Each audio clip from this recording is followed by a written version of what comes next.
Oke, semuanya. Malam hari ini saya akan sharing sesuatu yang Tuhan taruh di hati saya, dan saya pikir ini merupakan hal yang sangat penting untuk kita semua belajar dan kita semua mengerti.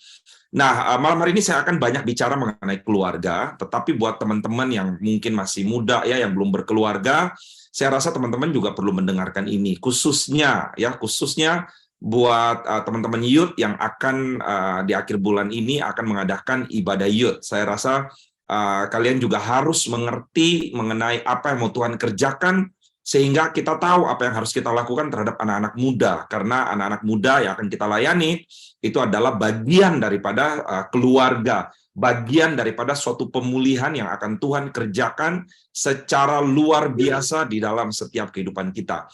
Nah, saudara, waktu saya pergi ke Amerika beberapa waktu yang lalu, saya tidak pernah menyangka bahwa Tuhan itu membawa saya dan istri untuk melayani banyak keluarga di sana, saudara ya.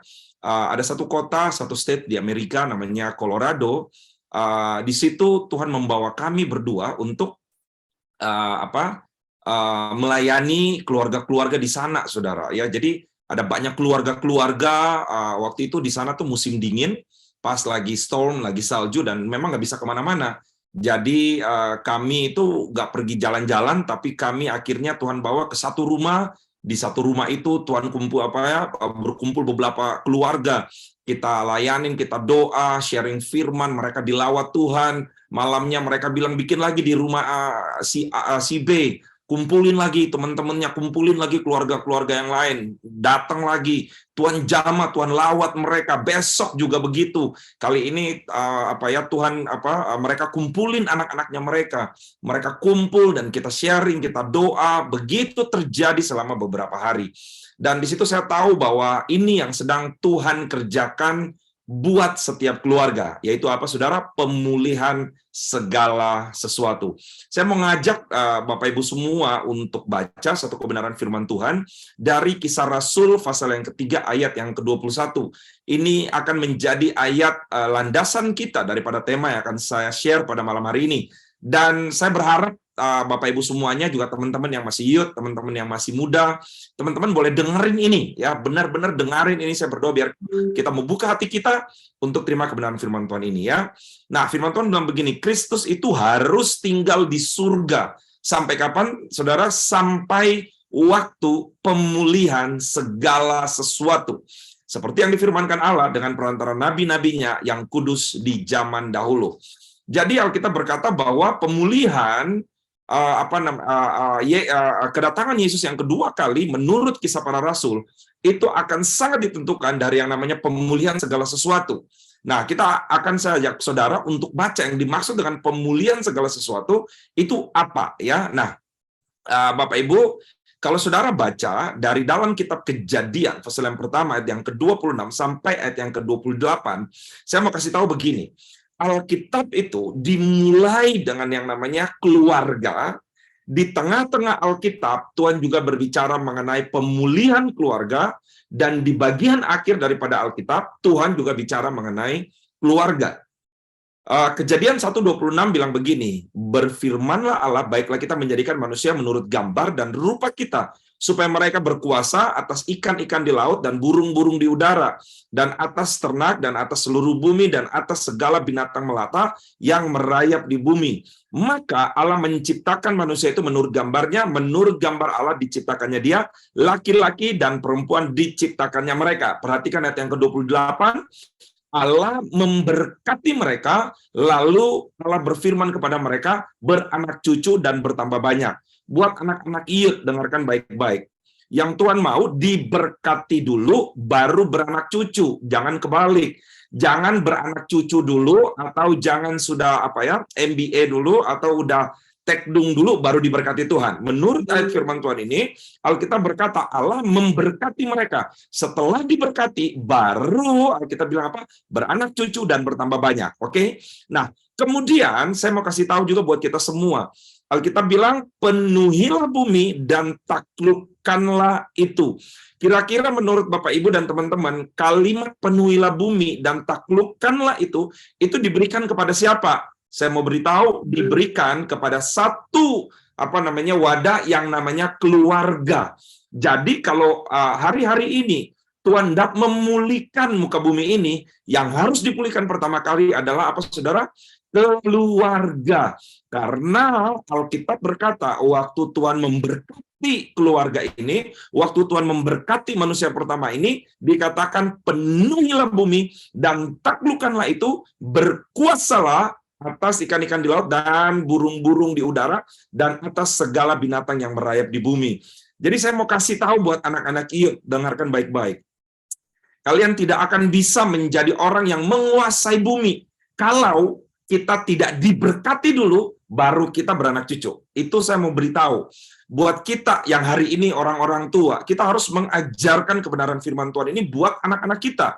Karena Alkitab itu absolut. Amin ya. Jadi Alkitab bilang kalau kita ingin menjadi orang yang berkuasa, menjadi orang yang memegang take dominion, yang harus kita lakukan adalah urutannya begitu. Diberkati dulu, baru beranak cucu. Ya, artinya itu bicara mengenai Tuhan mau kita betul-betul memulai keluarga dengan cara yang benar. Nah, tapi malam ini juga saya ingin kasih tahu bahwa Alkitab dimulai dengan keluarga, saudara, ya. Dan Alkitab dari ayat ini juga menceritakan kepada kita semua bahwa yang akan menjadi kunci untuk pemulihan segala sesuatu adalah apa? Keluarga. Bilang dengan saya keluarga. 1, 2, 3. Keluarga. Oke? Ini adalah bagian pertama daripada Alkitab. Saya mau mengajak Bapak Ibu untuk lihat bagian tengah-tengah daripada Alkitab. Dari dalam kitab Maleakhi pasal yang keempat, ayat yang kelima, ayat yang keenam. Bilang begini, sesungguhnya aku akan mengutus Nabi Elia kepadamu, menjelang datangnya hari Tuhan yang besar dan dahsyat itu. Perhatikan ayat yang keenam. Maka ia akan membuat hati bapak-bapak berbalik kepada anak-anaknya, dan hati anak-anak berbalik kepada bapak-bapaknya, supaya jangan aku datang memukul bumi hingga musnah. Buat anak-anak Iyut, dengarkan baik-baik.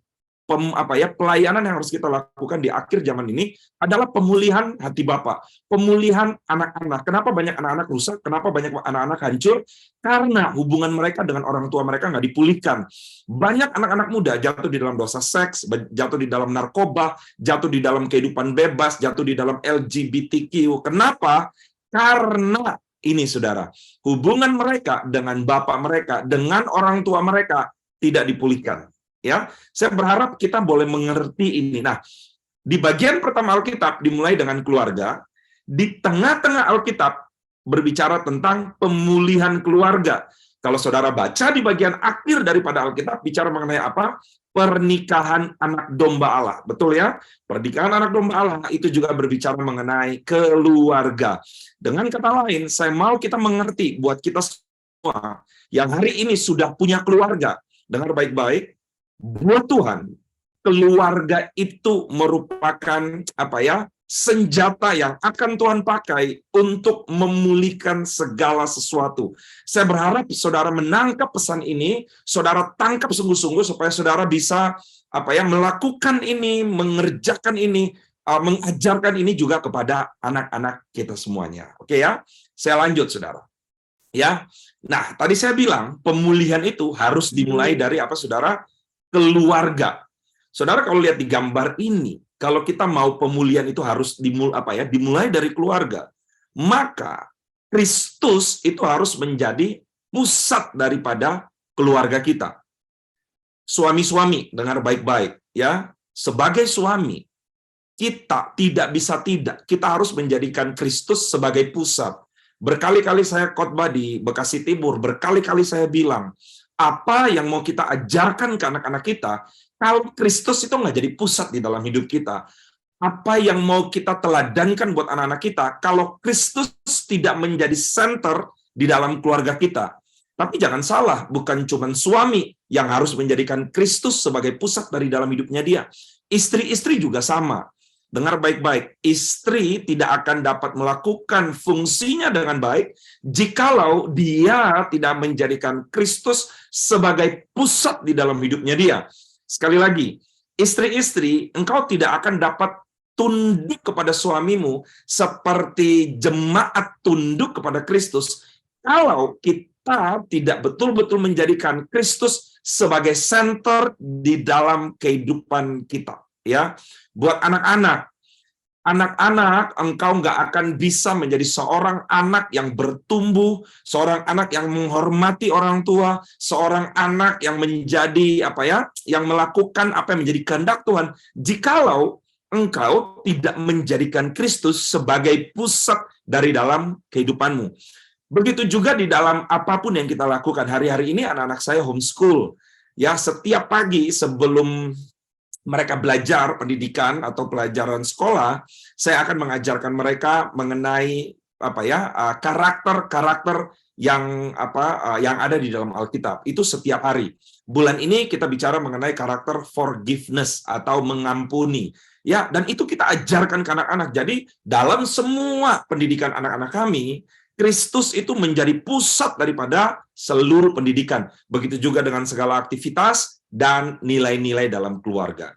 Saudara coba bayangkan kalau seandainya suami itu menjadikan Kristus sebagai pusat, istri menjadikan Kristus sebagai pusat, anak-anak menjadikan Kristus sebagai pusat, nilai-nilai dalam keluarga, Kristus yang menjadi pusat dalam nilai keluarga, segala aktivitas kita, saya mau beritahu, itulah yang disebut dengan pemulihan dari segala sesuatu. Saya berharap saudara bisa menangkap ini, karena ini merupakan hal yang sangat penting buat kita. Amin ya.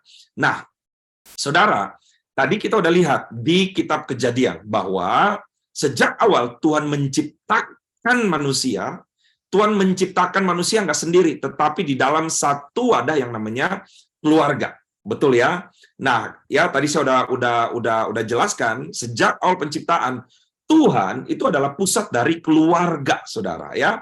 Nah, kemudian kalau kita baca dalam kitab Kejadian pasal yang ketiga, ayat yang keempat sampai ayat yang kelima, dikatakan apa?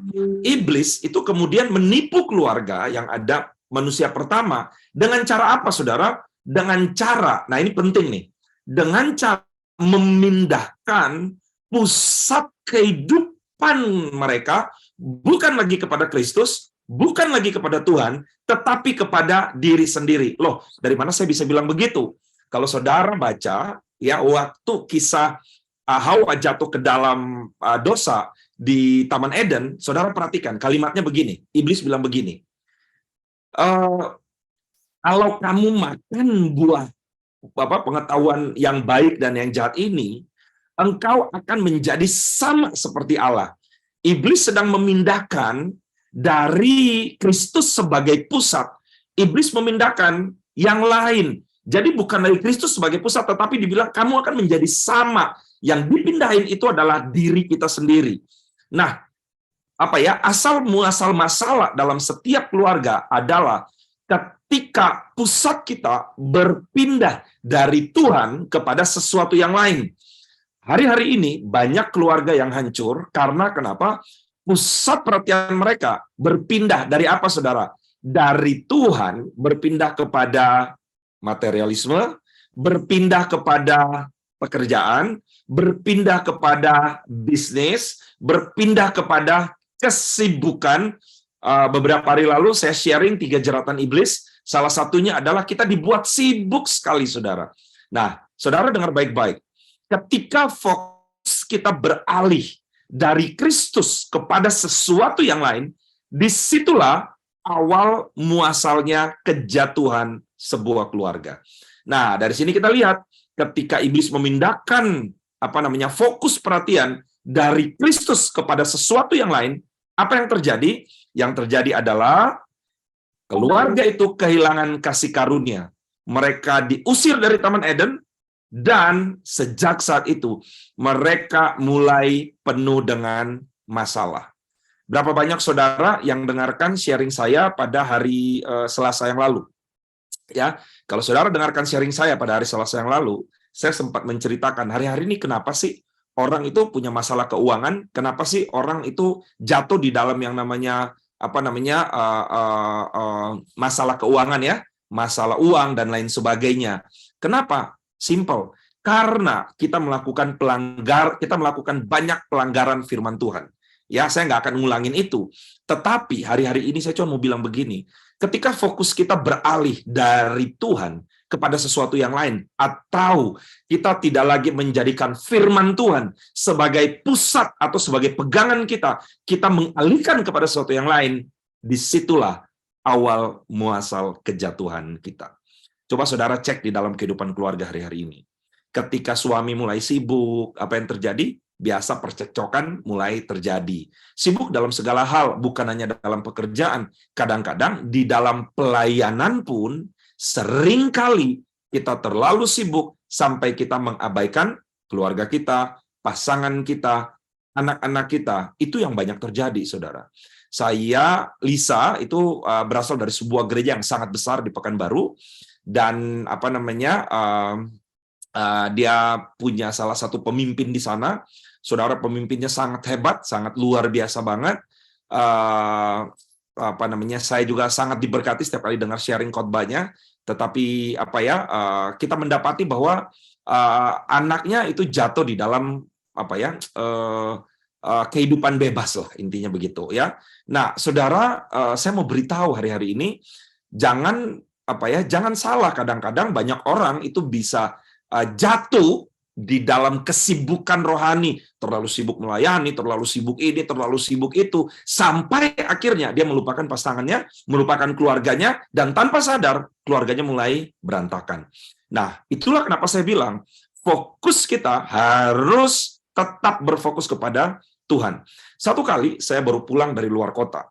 Saya capek sekali dan saya itu lelah karena saya bawa road trip berapa hari di luar kota. Waktu saya balik, saudara, saya sudah rencana hari itu sebenarnya saya nggak mau masuk kantor. Tapi karena saya harus ke kantor untuk tanda tangan beberapa kontrak dan beberapa surat, saya ke kantor. Saya usahakan pulang secepat mungkin karena udah ngantuk, saya pengen tidur, saudara, pengen istirahat. Dalam perjalanan pulang, tiba-tiba saya ditelepon oleh satu orang dan dia bilang, dia menceritakan bahwa dia kena dia didiagnosa sakit dan sakitnya lumayan. Penyakitnya adalah penyakit cancer, penyakit kanker. Dan waktu dia bilang begitu, dalam hati saya, aduh saya capek, saya lelah, saya pengen berapa hari saya nggak ketemu dengan keluarga, saya pengen kumpul dengan keluarga. Dan waktu saya dalam pemikiran seperti itu, rasanya nggak mau pergi kunjungin dan nggak mau pergi doain orang itu. Tetapi tiba-tiba Roh Kudus bilang, ingat, kamu tetap harus berfokus kepada Kristus. Sebagai manusia, saya ingin istirahat. Sebagai manusia, saya ingin, saudara, bersama-sama dengan keluarga. Apakah salah bersama dengan keluarga? Enggak salah. Tetapi kalau disuruh pilih prioritas antara Tuhan dengan keluarga, kita harus memprioritaskan Tuhan. Dan waktu itu, saudara, yang saya lakukan adalah Tuhan kasih hikmat kepada saya. Saya telepon istri saya dan saya bilang, Mam, kayaknya hari ini kita nggak bisa papi nggak bisa pulang cepat untuk main, untuk kumpul ngobrol dengan kalian. Bisa nggak mami siapin anak-anak, kasih makan mereka, siapin makanan, aku pulang, aku jemput kalian, kita pergi kunjungan, kita pergi doain orang ini sama-sama, nanti di mobil kita bisa cerita, kita bisa ngobrol, kita bisa sharing, saya bisa ketemu dengan anak-anak, dan kita bisa cerita. Singkat cerita, saya pulang jemput mereka, saya nggak pergi pelayanan sendiri, saya ngajak sekeluarga untuk pergi kunjungan, saya ngajak mereka untuk pergi pelayanan, dan saya melihat, saudara, ketika itu saya lakukan, yang terjadi adalah apa? Yang terjadi adalah semuanya baik-baik aja, semuanya happy, semuanya diberkati Tuhan. Istri saya senang karena bisa ngobrol dengan saya, anak-anak saya senang karena ada waktu dengan papinya, pulang kita sempat makan bareng, kemudian kita bisa pelayanan sama-sama, dan yang lebih penting, apa yang Tuhan taruh dalam hati saya untuk melayani Tuhan, itu saya lakukan, bukan sendiri, tapi bersama dengan keluarga. Itu yang saya maksudkan dengan jangan fokus kita beralih, saudara. Ketika fokus kita beralih, maka yang terjadi adalah dari situlah awal muasalnya problem dan masalah. Saya berharap saudara bisa menangkap sampai di sini, ya. Nah, Itulah kenapa saya bilang bahaya terbesar dalam keluarga adalah ketika pusat kehidupan kita atau fokus daripada diri kita beralih dari Kristus kepada diri sendiri atau kepada sesuatu yang lain. Hari-hari ini ada banyak keluarga yang juga salah fokusnya. Karena kenapa? Fokusnya saya mau kasih tahu, namanya child center. Jadi apa-apa anak. Pokoknya anak mau ini kita ikutin. Saudara, bukan berarti kita nggak boleh ngikutin keinginan anak. Tetapi kita harus tahu, yang harus jadi center dalam keluarga kita adalah Kristus. Bukan sesuatu yang lain. Karena ketika kita mulai menjadikan sesuatu yang lain sebagai pusat, even itu ministrinya kita, even itu pekerjaan kita, biasanya di situ akan mulai timbul konflik, masalah, dan lain sebagainya. Ya, nah saya mau ngajak saudara masuk lebih lanjut lagi, saudara. Ya, kalau kita bilang kita menjadikan Kristus sebagai pusat dalam kehidupan kita, coba kita cek apakah hari ini kita selalu mengajarkan anak-anak kita atau pasangan kita untuk selalu mencari dan mengandalkan Kristus atau enggak. Ya, karena ini penting buat kita. Ya, buat Bapak Ibu yang mungkin sudah punya anak-anak lebih besar atau usia pernikahannya lebih lama dari saya, coba kita cek apakah hari-hari ini kita terus mengajarkan mereka untuk mengandalkan Kristus atau tidak.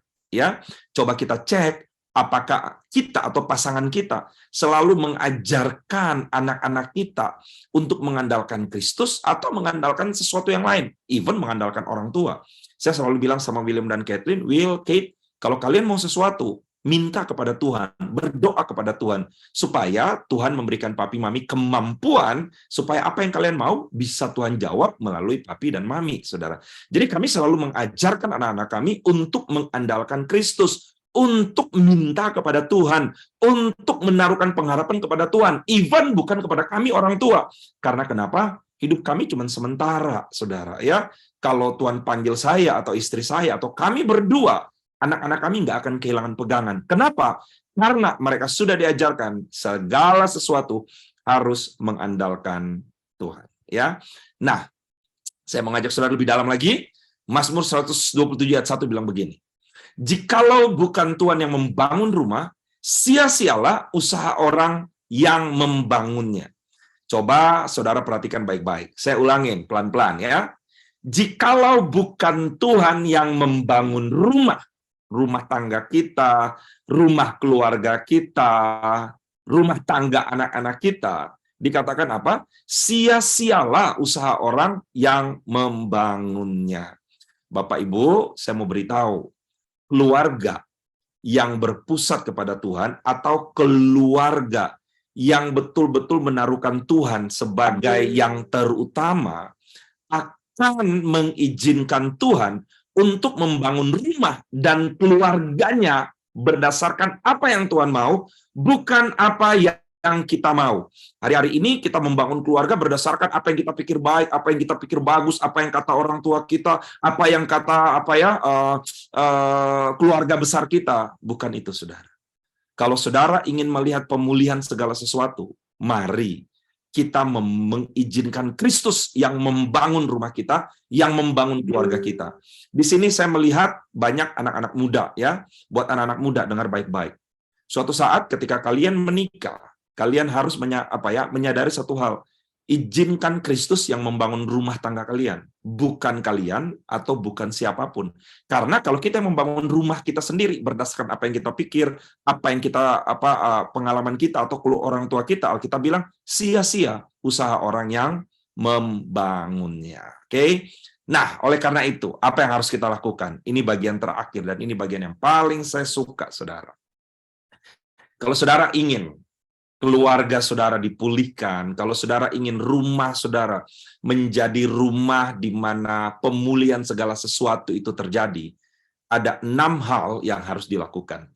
Ini adalah Ini adalah hal yang saya dan istri saya belajar lakukan dari kami mulai menikah sampai hari ini. Ya, saya akan mulai pelan-pelan satu demi satu. Saya berharap bisa segera selesai. Dan saudara juga boleh mendapatkan sesuatu, ya. Yang pertama, saudara, ya, Mari kita jadikan keluarga sebagai apa, saudara? Gereja terkecil. Yang dimaksudkan keluarga sebagai gereja terkecil itu apa? Saudara, kalau di dalam gereja itu ada apa sih? Ada pujian penyembahan, betul ya? Ada asyir, ada apa lagi? Ada firman Tuhan, ya? Ada pengumuman, ada doa. Nah, saya mau kasih tahu. Ajarkan keluarga saudara untuk terlibat, bangun mesbah keluarga saudara dengan cara apa? Ada bagian yang baca firman, ada bagian yang sharing firman, ada bagian yang berdoa, ada bagian yang pimpin puji-pujian. Itu kami lakukan sampai hari ini. Saudara, setiap pagi, saudara, anak saya itu biasa ganti-gantian dengan kami, dengan saya, dengan istri saya. Kami ganti-gantian. Ada yang baca firman Tuhan ganti-gantian, doa ganti-gantian, sharing biasanya kita baca ayat, terus saya tanya, William apa yang William dapat? Kathleen apa yang Kathleen dapat? Mami apa yang Mami dapat? Baru kita sharing sama-sama. Saudara, kalau saudara ingin melihat pemulihan segala sesuatu, yang pertama, jadikan keluarga sebagai gereja terkecil. Pertanyaan saya, apakah hari ini keluarga saudara masih membangun yang namanya mesbah keluarga atau tidak? Kalau sudah, puji Tuhan. Tapi kalau belum, atau kalau pernah berjalan dan hari ini berhenti, saya mau beritahu, belum terlambat untuk saudara melakukannya kembali. Saudara, ini bagian yang sangat penting. Saya mendorong buat bapak-bapak yang ada di sini, mari, panggil anak-anak saudara. Bilang kepada mereka, kalau kita nggak bisa bangun mesbah keluarga setiap pagi, bangunlah mesbah keluarga itu setiap malam. Intinya adalah, mari kita belajar untuk menjadikan keluarga sebagai gereja terkecil. Amin. Yang kedua, mari jadikan keluarga bukan hanya sebagai house atau sebagai rumah tempat tinggal, tetapi sebagai home. Nah, buat anak-anak muda, hari-hari ini saya mau beritahu, kenapa sih banyak anak-anak muda yang nggak suka tinggal di rumah? Karena mereka nggak merasa rumah itu sebagai home. Mereka nggak feel at home, saudara. Mereka nggak merasa rumah itu sebagai tempat yang menerima mereka. Mereka nggak merasakan rumah itu sebagai tempat mereka merasa aman, saudara. Tetapi tempat di mana di rumah diomelin, mungkin dipukul, mungkin ditolak. Nah, saya juga mau mengajak saudara, kalau hari ini rumah kita belum menjadikan rumah sebagai home, sebagai tempat teraman, sebagai tempat yang yang anak-anak kita boleh pergi kemanapun, tetapi mereka harus kembali ke rumah. Hari ini, mari saudara, sebagai orang tua, jadikan rumah itu sebagai apa saudara? Sebagai home, not just a house.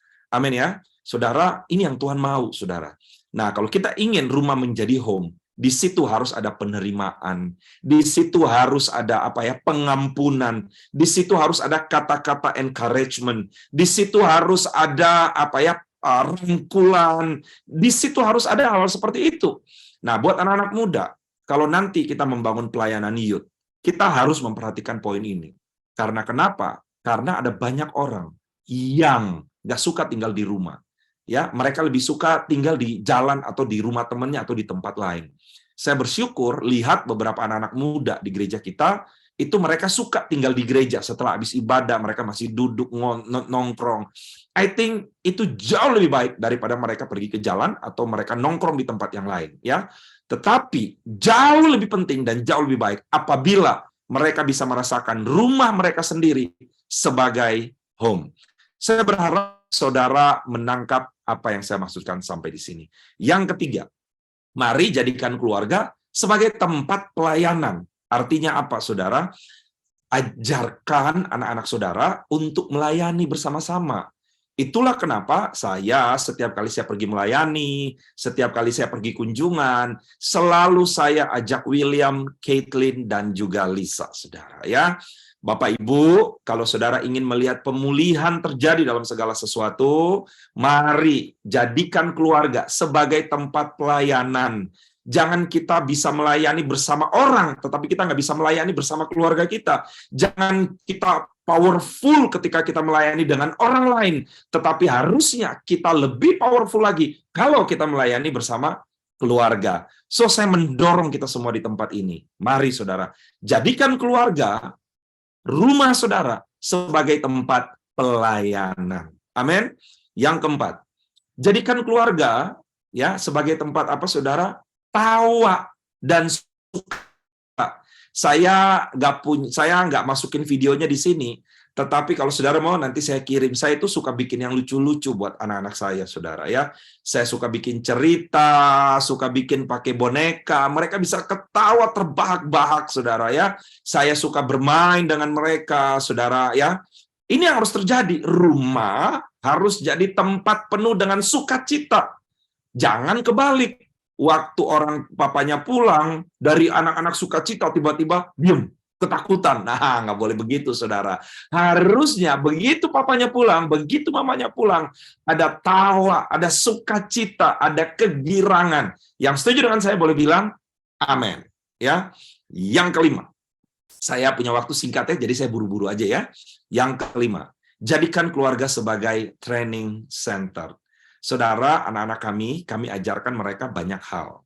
William dari umur 4 atau 3 tahun, saya lupa ya, 4 atau 5 tahun gitu ya, dia udah belajar cuci piring sendiri, dia sudah belajar cuci baju sendiri, walaupun masih kotor ya. Dia sudah, saya ngajarin dia gosok, bersihin garasi, cuci mobil, potong rumput, benerin meja ya. Segala macam, saudara. Ya, itu yang saya lakukan. Lisa mengajarkan Caitlin, saudara, dari dia saya lupa ya umur 4 atau 5 tahun gitu ya, potong sayur ya, memasak. Makanya kalau saudara tanya ke anak saya Caitlin, dia pernah bilang begini, waktu ditanya sama orang gitu, "Hey Kate, apa yang kamu mau? Kamu ingin jadi apa?" Tahu nggak jawabannya apa? "Aku mau jadi ibu rumah tangga sama seperti mami." Gitu jawabannya ya. Kenapa? Karena dia melihat ada satu keteladanan yang baik. Karena dia diajarkan banyak hal yang baik di dalam rumah. Yang terakhir, yang keenam, jadikan keluarga sebagai tempat pemulihan. Amin. Saudara, saya berdoa supaya anak-anak kita bukan hanya mereka bisa dipulihkan di gereja, bukan hanya mereka bisa dipulihkan di tempat retreat, tetapi rumah harus menjadi tempat pemulihan mereka. Saya percaya kalau ini kita lakukan, maka pemulihan segala sesuatu akan terjadi di tempat kita. Mari kita tundukkan kepala, kita berdoa. Tuhan, hamba-Mu selesai. Aku hanya berdoa biar jemaat di MDC Bekasi Timur, kami boleh mengerti rahasia kebenaran firman Tuhan ini. Kami boleh mengerti bahwa pemulihan itu harus dimulai dari rumah kami, harus dimulai dari kami sebagai pria-pria, sebagai ayah, sebagai suami, harus dimulai dari kami wanita-wanita, ibu-ibu rumah tangga, sebagai istri. Aku berdoa, aku tahu ke depan akan ada banyak tantangan, tapi aku percaya ketika kami mengerti prinsip-prinsip kebenaran firman Tuhan ini, dan kami melakukan, maka kami akan melihat pemulihan segala sesuatu akan terjadi. Pakai keluarga-keluarga yang ada di satelit Bekasi Timur, Tuhan, menjadi agen perubahan di akhir zaman ini. Aku berdoa, biar kebenaran firman Tuhan ini mengubahkan kami, membuat kami menjadikan keluarga kami sebagai pusat daripada pemulihan, sebagai pusat daripada training center, sebagai pusat daripada tawa dan sukacita, dan lain sebagainya. Sehingga rumah kami bukan hanya sebagai house, namun juga home, tempat yang aman dan nyaman buat anak-anak kami, Tuhan. Terima kasih, aku mengucap syukur di dalam nama Yesus yang sudah diberkati, sama-sama bilang, amin.